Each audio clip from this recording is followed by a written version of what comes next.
आवाज दो हम एक हैं, एक हैं। आवाज दो हम एक हैं, एक हैं। साथियों साथ दो, साथ दो, साथ दो, साथियों साथ दो, साथ दो, साथ दो। जो सरकार हमारी बात न करे हम उसके साथ नहीं हैं। वो सरकार बदलनी है। जो सरकार हमारी बात न करे वो सरकार बदलनी है। जो सरकार निकम्मी है वो सरकार बदलनी है। जो सरकार निकम्मी है वो सरकार बदलनी है। ये सब न नारा लगाइए, मैं बैठ के भाषण देने से पप्पू भैया आए हैं। पप्पू यादव जिंदाबाद, पप्पू यादव जिंदाबाद, ग्राम कचहरी सचिव जिंदाबाद, पप्पू भैया जिंदाबाद, पप्पू भैया जिंदाबाद।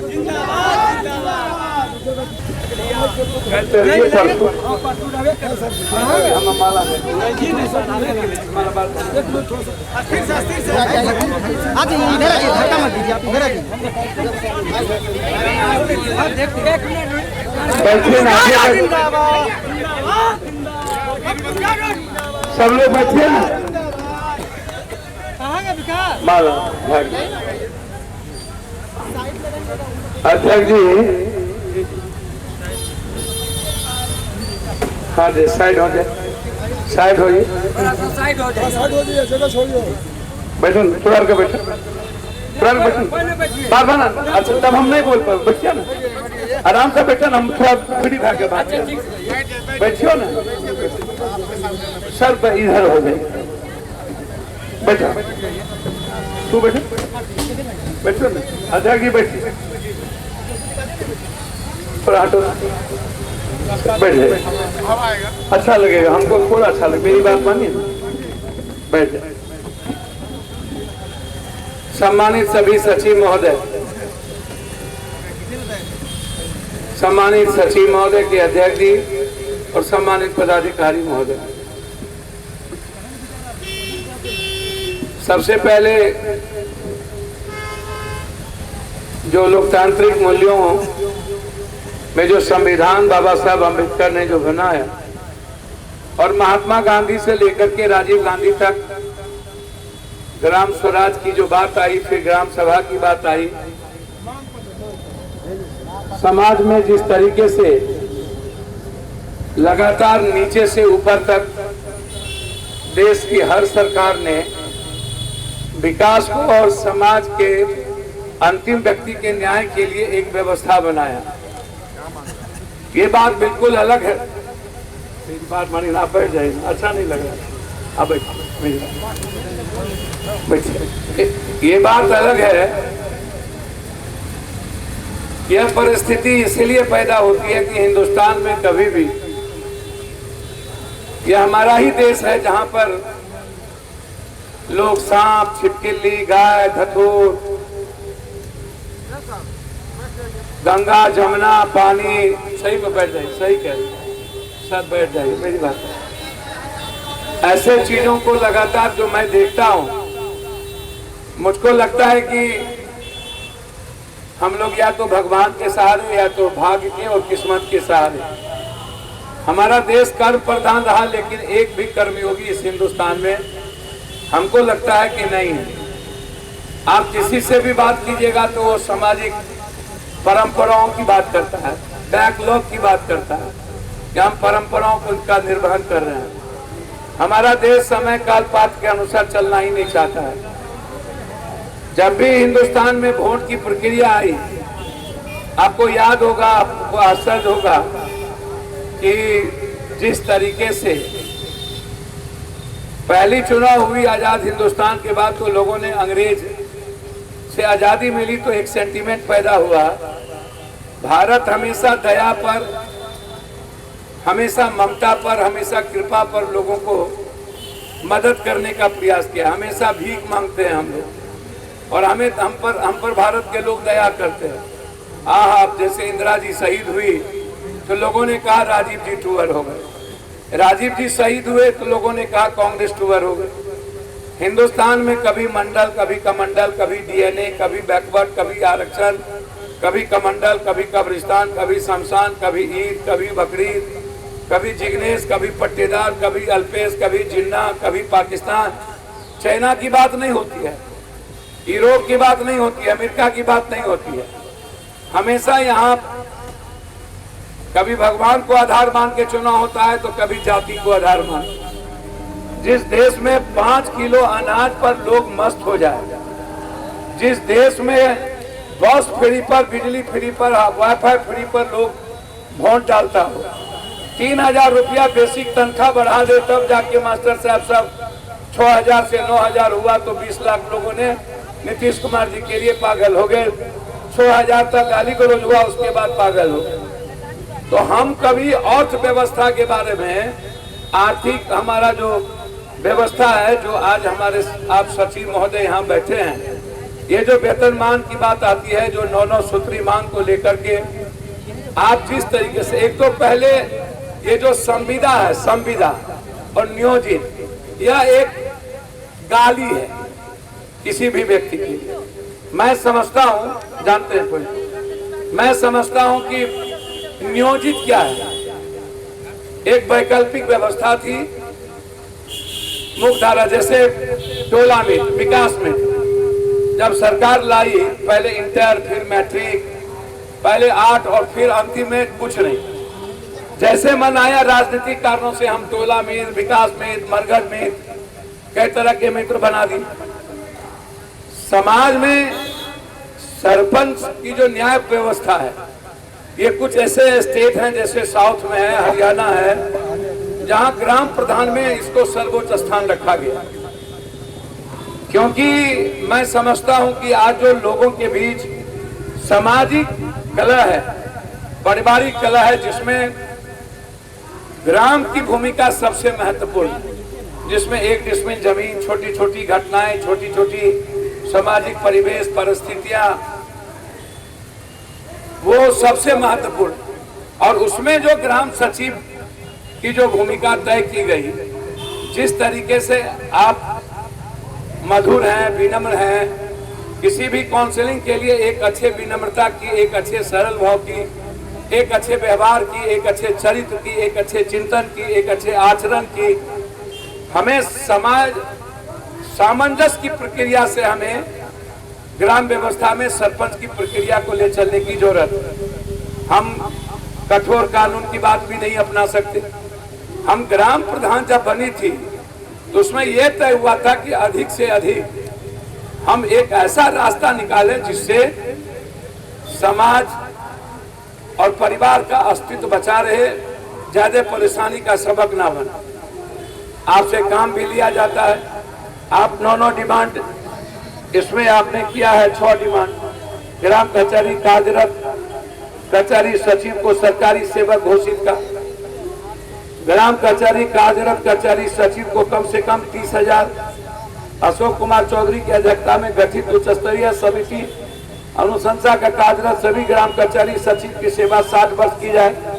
सरकार द्वारा नगर निकाय बनाए जाने पर उपरांत ग्राम कचहरी सचिव पद पर कार्य करने वाले ग्राम कचहरी साथियों को हटा दिया गया है। हटाए गए ग्राम कचहरी सचिव ग्राम कचहरियों के रिक्त पदों पर समायोजित किया जाए। कार्यरत सभी ग्राम कचहरी सचिव को भविष्य निधि ईपीएफ का लाभ कार्यरत ग्राम कचहरी सचिवों की आकस्मिक मृत्यु होने पर उनकी आश्रितों। देखिए, 2 तरह की, मैं बार बार इस बात को कहता हूं कि आप काम लेते हैं 18 घंटा या 12 घंटा या 8 घंटा, और 2 तरह का वेतनमान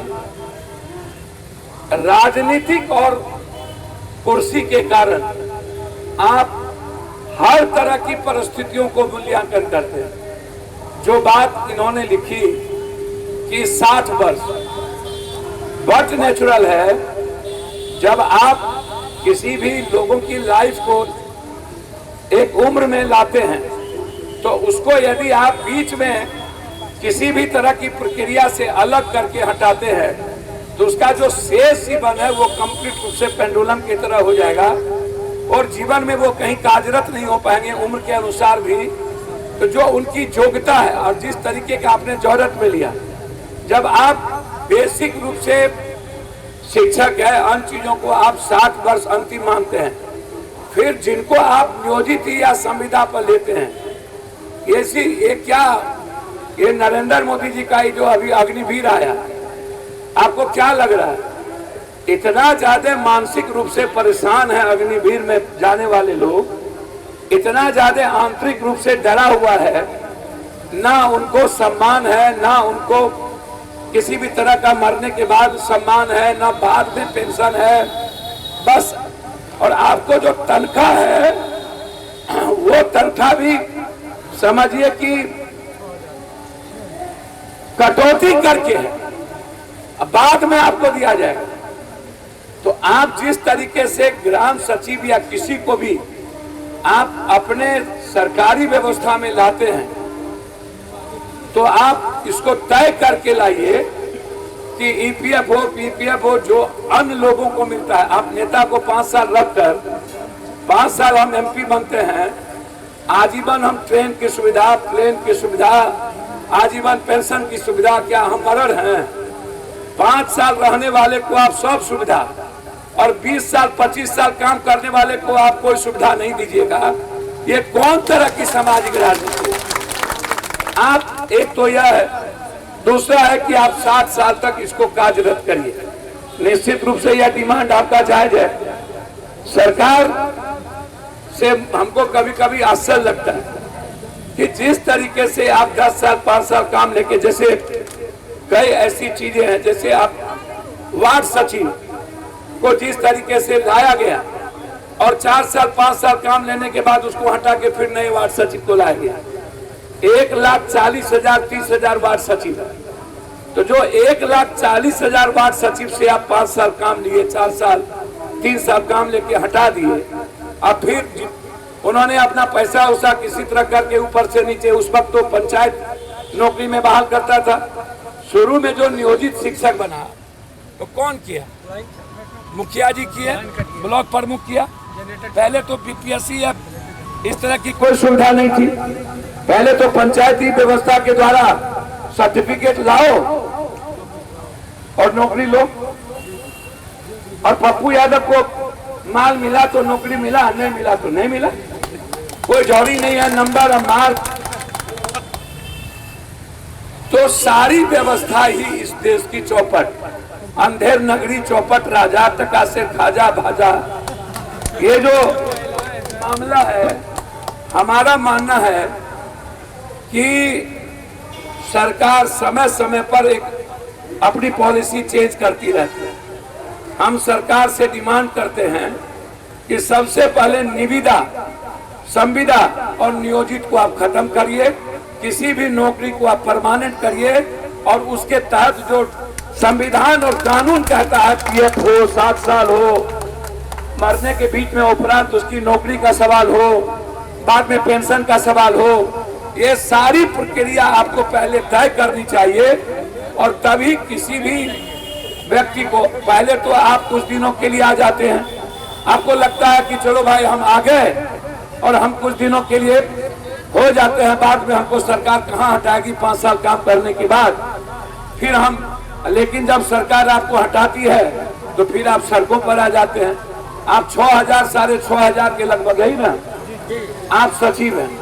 तो आपका जो डिमांड है, जिसमें सरकार से पहले मांग करता हूं कि ग्राम कचहरी को सशक्तिकरण और मजबूत कराने के लिए, इम्प्लीमेंट कराने के लिए आपको डीएम स्तर पर आपको ये एक चिट्ठी भेजनी चाहिए कि ग्राम स्तर की जो भी चीज संविधान के मुताबिक स्वराज, ग्राम स्वराज के तहत जो सरपंच का और उस न्याय प्रक्रिया की जो व्यवस्था है उसको सुनिश्चित किया जाए, उसका सम्मान किया जाए, और किसी भी कीमत पर ग्राम स्वराज में कचहरी व्यवस्था को सर्वोच्च प्राथमिकता दिया। पहला तो ये है। दूसरा मेरा बिल्कुल है जो डिमांड इसमें है कि आप मृत्यु के उपरांत आप नौकरी दीजिए, 60 साल व्यवस्था कीजिए, पीएफ ईपीएफ से लेकर के सारी व्यवस्था आप करिए। वेतनमान 30,000 करिए। अब तो 30,000 कर रहे हैं ना। जब टोला सेवक को 25,000 तो ग्राम सचिव को तो कम से कम 60,000 मिलना चाहिए, 50,000 मिलना चाहिए, 40,000 मिलना चाहिए। आप योग्यता के आधार पर देखिएगा ना। हो काम का आधार क्या होगा? यदि आईएएस को 1.5 लाख टका और बिना पढ़ल लिखल एमपी बनने वाले को भी 2 लाख टका सब कुछ फ्री में, तो काम लेने वाले का कितना? अरे डेमोक्रेसी में एमपी एमएलए का कोई शिक्षा का रोल नहीं है। जो चाहे मन वोट ले।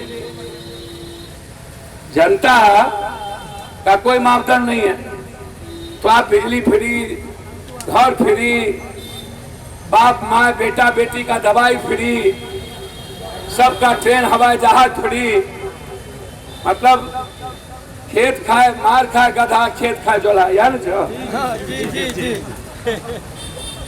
जनता 5 किलो अनाज, जनता जात पात हिंदू मियाँ, जो 18 घंटा मेहनत करके एक अच्छे ग्राम स्वराज की कल्पना करे, उसको पीछे में मार दो, आत्महत्या करा दो। मरता क्या नहीं करता। इसीलिए जो डिमांड है हमारी सरकार को मांगनी चाहिए। हम कंप्लीट रूप से ग्राम स्वराज के तहत जो कचहरी सचिव का अधिकार है उसके साथ पप्पू यादव भाई की तरह खड़ा है। आपकी आवाज हम ऊपर रखेंगे। आपकी बात हम मंत्रिमंडल तक, आज ही हमने बातचीत किया है, मुखिया संघ के सारे लोग आए थे। अब आप बताइए, मुखिया जी का ग्राम सभा खत्म कर दिए, बंदूक दे दिया और गोली निकाल दी। अब तो लाठी हो गए बेचारे। अरे पंचायत में तो सरपंच मुखिया ना प्रधानमंत्री है। अरे नीचे से ना ऊपर, अंतिम व्यक्ति ना किसी कानून और किसी चीजों को तय करेगा। बाबा साहब अम्बेडकर ने जो संविधान बनाया वो कहां से बनाया? सबकी राय लेकर, सबकी सामाजिक आर्थिक शैक्षणिक स्थिति को ध्यान में रखते हुए, किसका क्या एक्सपेक्टेशन है। पूना पैक्ट के बाद गांधी और अंबेडकर के बीच जो विचारधारा की लड़ाई थी कि नहीं, दलित को वोट देने का अधिकार दलित क्षेत्र में सिर्फ दलित को हो, अन्यथा पप्पू यादव का नौकर बन जाएगा। यदि दलित को वोट डालने का अधिकार नहीं दीजिएगा तो पप्पू यादव ताकतवर है, किसी को बना लेगा। सोच तो बाबा साहब अम्बेडकर ने जिस तरीके से प्रक्रिया, और बाद में गांधी जी से लेके राजीव गांधी ने जिस तरीके की प्रक्रिया लाई, उसके तहत आज आवश्यकता है मदद और मजबूत होने की। मैं ग्राम स्वराज के पक्ष में हूं। मैं ग्राम कचहरी सचिव संघ के हर उस मांगों का सपोर्ट करता हूं जो उनका अधिकार है, और यह आवाज सरकार को सुननी चाहिए। अन्यथा आप लोग आने वाले समय में इस सरकार को वोट से सुना दीजिएगा। यही आगे। धन्यवाद। अब फिर बदल मत जाइएगा, जात पात मत करिएगा। आप लोग बड़ा जात पात करते हैं। नहीं, हिंदू मियाँ बड़ा करते हैं, नहीं न करिएगा। बैकवर्ड फॉरवर्ड नहीं न करिएगा। ये नेता के तरह नहीं करिएगा भैया। जो आपकी बात करे उसका हम लोग साथ हैं सर। जो आपके अधिकार और रेस्पेक्ट की बात करे, हम लोग उसके साथ हैं। और जो अंतिम व्यक्ति के जीवन के मुस्कुराहट की बात करे, उसी के साथ खड़े रहिए। झूठ के साथ कभी खड़े मत रहिए। मैं आपसे आग्रह करूंगा, हम आपकी आवाज बुलंदी के तरह उठाएंगे ही नहीं, हमेशा लड़ेंगे। मैं आपको वचन देता हूँ। धन्यवाद।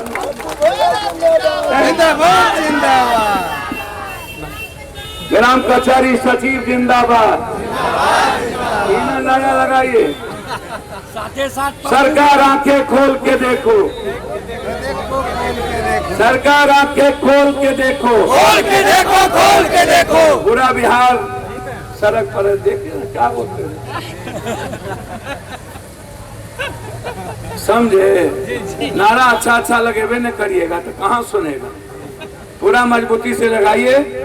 आवाज दो हम एक हैं, आवाज दो हम एक हैं, साथियों साथ दो, साथियों साथ दो, जो सरकार हमारी बात न करे हम उसके साथ नहीं हैं। वो सरकार बदलनी है।